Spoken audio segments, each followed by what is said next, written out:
Friends, एक time था जब टर्बोचार्जर सिर्फ लग्जरी कार्स तक, हाई एंड गाड़ियों तक ही सीमित थे। लेकिन आजकल इतनी सारी गाड़ियों में और इवन मीडियम बजटेड कार्स में भी हमें टर्बोचार्जर्स देखने को मिलते हैं। तो टर्बोचार्ज टेक्नोलॉजी वाकई में क्या है, ये कैसे काम करती है, इसके फायदे नुकसान क्या हैं और क्या आपको ये टेक्नोलॉजी बाय करनी चाहिए, आज इस सारे टॉपिक्स पे बात करेंगे। हेलो फ्रेंड्स, मैं हूं आपका होस्ट दिव्यम और आप देख रहे हैं बाहु चैनल। इस चैनल पर हम गाड़ियों से रिलेटेड हर उस टॉपिक पे वीडियो बनाने की कोशिश करते हैं जो आपको जानने की जरूरत है। अगर आप फ्यूचर में भी ऐसे वीडियोस देखना चाहते हैं तो इस चैनल को सब्सक्राइब कीजिए। Let's start the topic. Friends, इससे पहले आप टर्बोचार्जर को समझे, मैं चाहूंगा आप इंजन की बेसिक वर्किंग को ऊपर से एक बार समझ लें। मोस्ट ऑफ द इंजन्स जो आजकल हम ड्राइव करते हैं वो 4 स्ट्रोक प्रिंसिपल पे काम करते हैं। फर्स्ट स्ट्रोक में एयर फ्यूल मिक्सचर सिलेंडर के अंदर सक किया जाता है, suction stroke. Second stroke compression, piston इसको कंप्रेस कर देता है ताकि ये थर्ड स्ट्रोक में स्पार्क की हेल्प से इग्नाइट किया जा सके और कंबशन हो सके। और फोर्थ स्ट्रोक में फाइनली सारी की सारी गैसेस सिलेंडर से बाहर फेंक दी जाती हैं। अब इसमें से जो फर्स्ट स्ट्रोक था सक्शन और लास्ट स्ट्रोक एग्जॉस्ट, इसमें हम कुछ बदलाव करते हैं, कुछ एडिशनल असेंबली को इंजन के साथ कंबाइन करते हैं और हमारा टर्बोचार्ज प्रिंसिपल रेडी हो जाता है। ये कैसे काम करता है एक इलस्ट्रेशन के थ्रू देखते हैं। सो यहाँ पे आप 4 सिलेंडर्स देख पा रहे हैं। अगर तो ये नेचुरली एस्पिरेटेड इंजन होता तो नॉर्मली बाहर से एयर सक करता और जैसा कि अभी हमने देखा बिल्कुल वैसे ही काम करता।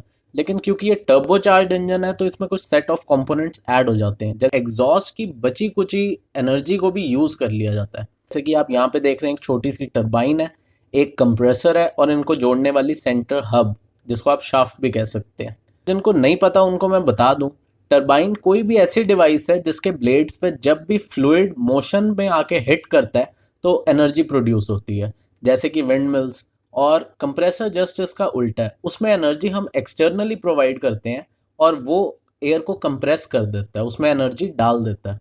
अभी हमने जैसे फोर्थ स्ट्रोक देखा है, एग्जॉस्ट स्ट्रोक, उसमें से एग्जॉस्ट जब बाहर आएगा तो वो टर्बाइन के ब्लेड्स पे एंटर करेगा। जैसे ही ये उस पर हिट करेगा तो उसमें मोशन पैदा होएगी, एनर्जी की वजह से वो घूमने लग जाएगा और एग्जॉस्ट गैसेस यहाँ से बाहर निकल जाएंगी। इनका इतना ही काम था। लेकिन टरबाइन घूमने लग गई है और सेम शाफ्ट के साथ कंप्रेसर भी जुड़ा हुआ है तो कंप्रेसर भी घूमने लग जाएगा और ये स्पीड बहुत ज़्यादा होती है।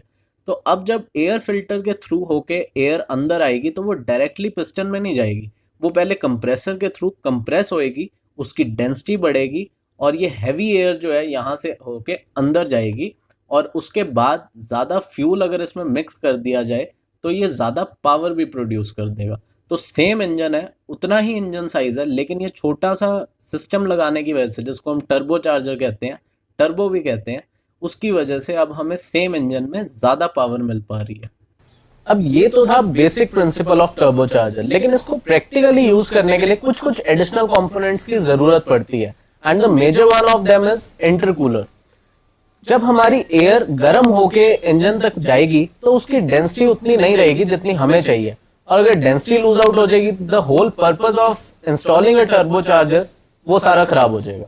तो हम एयर को ठंडा करते हैं बीच में और उसको इंटरकूलर की हेल्प से किया जाता है। ये प्रेशर को बिल्कुल भी नहीं छेड़ता लेकिन टेम्परेचर को कम कर देता है ताकि हाई डेंसिटी एयर हमारे इंजन में जा सके और प्रॉपर पावर प्रोड्यूस कर सके।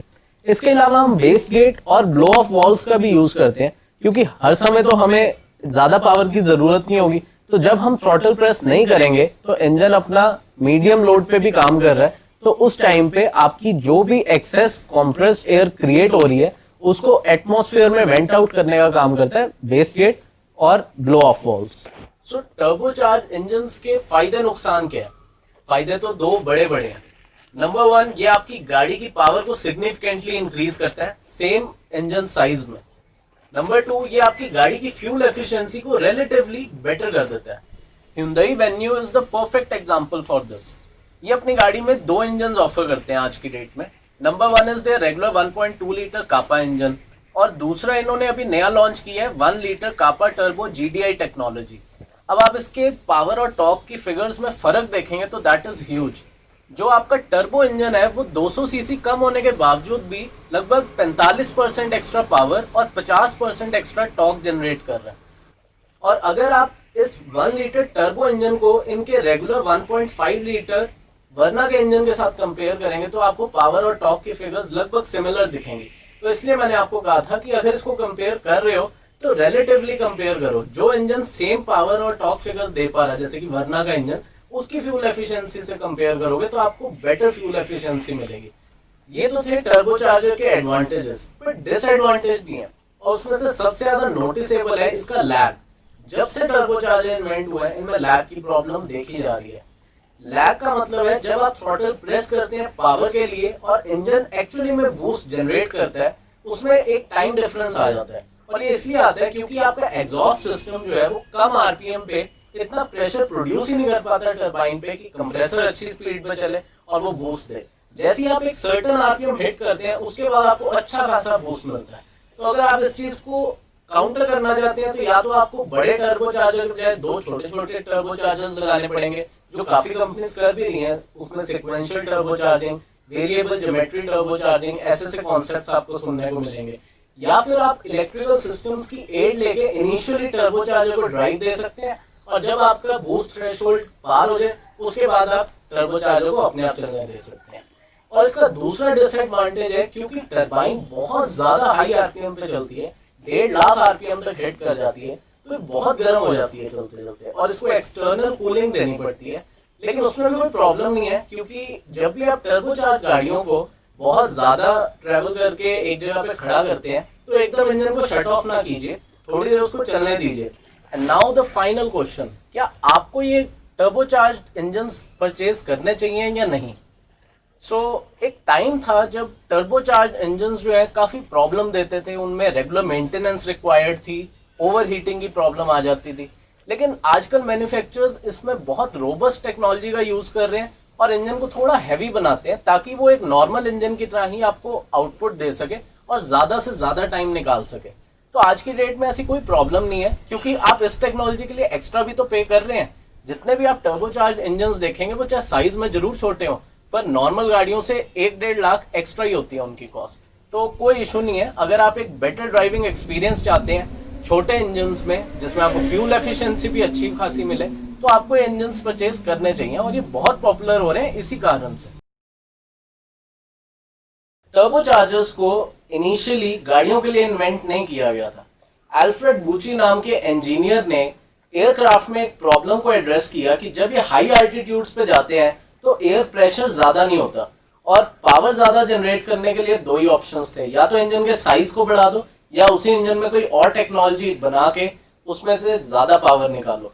तो क्योंकि एयरक्राफ्ट है तो वेट इश्यूज की वजह से इंजन का साइज तो नहीं बढ़ा सकते थे, तो उन्होंने वहां पे टर्बोचार्जर के कॉन्सेप्ट को इन्वेंट किया। ये बात है 1915 की और करीबन 10 साल की रिसर्च के बाद 1925 में काफी इंजीनियर्स की सपोर्ट के साथ टर्बोचार्जर को फाइनली प्रोडक्शन में लाया गया और इसको सबसे पहले सक्सेसफुली 27 सिलेंडर के इंजन पे किया गया था जो कि इनिशियली शिप्स के लिए यूज हुआ था और लगभग 1950s के आसपास आके इसको गाड़ियों में रिलीज किया गया। और आज की डेट में हमें motorcycles, cars, trucks, airplanes, ships हर जगह टर्बोचार्जर्स का यूज दिख जाता है।